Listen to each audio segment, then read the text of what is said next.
Hello students, good morning. चलिए आज हम लोग का सवाल है क्लास 10th एनसीईआरटी मैथमेटिक्स। आपको जो बच्चे 2026 में बोर्ड एग्जाम देने वाले हैं उनके लिए बहुत ही महत्वपूर्ण सवाल है। तो चलिए हम लोग वीडियो को शुरू करते हैं। शुरू से लास्ट तक आप देखिए, आपको समझ में जरूर आएगा। एक एपी में 50 पद है। कितने पद है? 50 पद है।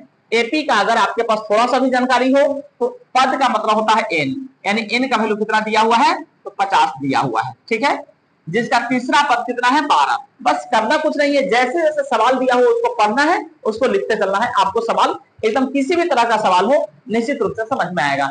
तीसरा पद पद को हम क्या बोलते हैं? ए बोलते हैं। अब तीसरा का मतलब हुआ A3।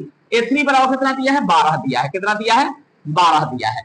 उसके बाद अंतिम पद 106 है। अंतिम पद को हम क्या बोलते हैं? तो अंतिम पद को हम बोलते हैं AN बोलते हैं। अंतिम पद को क्या बोलते हैं? AN बोलते हैं। और ये बराबर कितना? 106 दिया है।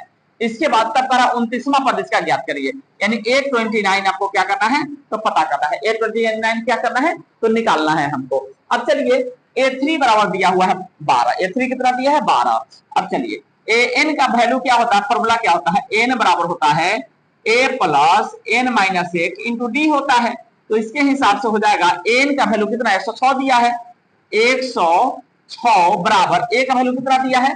पता ही नहीं। A प्लस N का वैल्यू कितना दिया? 50 दिया है। तो 50 माइनस 1 इंटू डी, अर्थात A प्लस 50 में से 1 गया तो 49 डी हो जाएगा, और ये बराबर 106 हो जाएगा। इस समीकरण 1 हो जाएगा। ठीक है, आगे देखिए, आगे देखिए क्या हो जाएगा।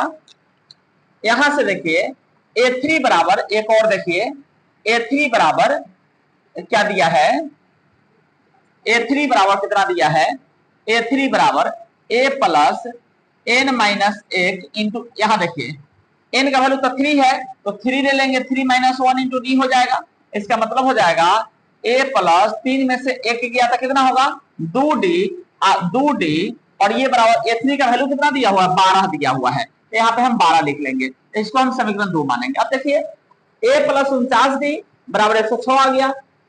12 बराबर A प्लस 2D आ गया। तो अब देखिए ये दोनों समीकरण A D के रूप में समीकरण आ गया। तो हम क्या करते हैं? समीकरण 1 में से हम 2 को घटा देते हैं। तो क्या हो जाएगा? A प्लस 49D बराबर 106, ये क्या है? A प्लस 2D बराबर कितना है? 2D बराबर 12 है। कितना है? 12 है। इसको घटाने पर क्या होता है कि साइन चेंज किया जाता है। प्लस है तो माइनस, प्लस है तो माइनस। अब देखिए A से कैंसिल हो गया। अब 49 में से 2 घटेगा तो 47 डी आएगा, और 106 में से अगर 12 घटाया जाए तो 4 9 94 आएगा। ठीक है, और 47 दूनी 94, अर्थात डी बराबर 2 आ गया। डी का वैल्यू कितना आया? तो 2 आ गया। अब ये जो डी का वैल्यू है, इसको अगर हम यहाँ पे समीकरण 2 में रख दे तो ए का वैल्यू कितना आएगा? देखिए तो 12 बराबर A प्लस 2 गुना डी का वैल्यू कितना आया है? 2 आया है। यहाँ 2 रखिए, तो A प्लस 2 दूनी 4 होगा, और ये बराबर 12 होगा। 12 प्लस 4 इधर आएगा तो माइनस 4 बराबर A होगा, अर्थात A बराबर 12 में से 4 गया तो 8 आ गया। A कितना? 8 आ गया। तब हमको निकालना क्या है? 29वां पद। A29 बराबर कितना हो जाएगा?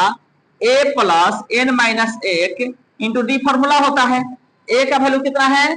A का वैल्यू 8 है, और प्लस N कितना है? 29 है।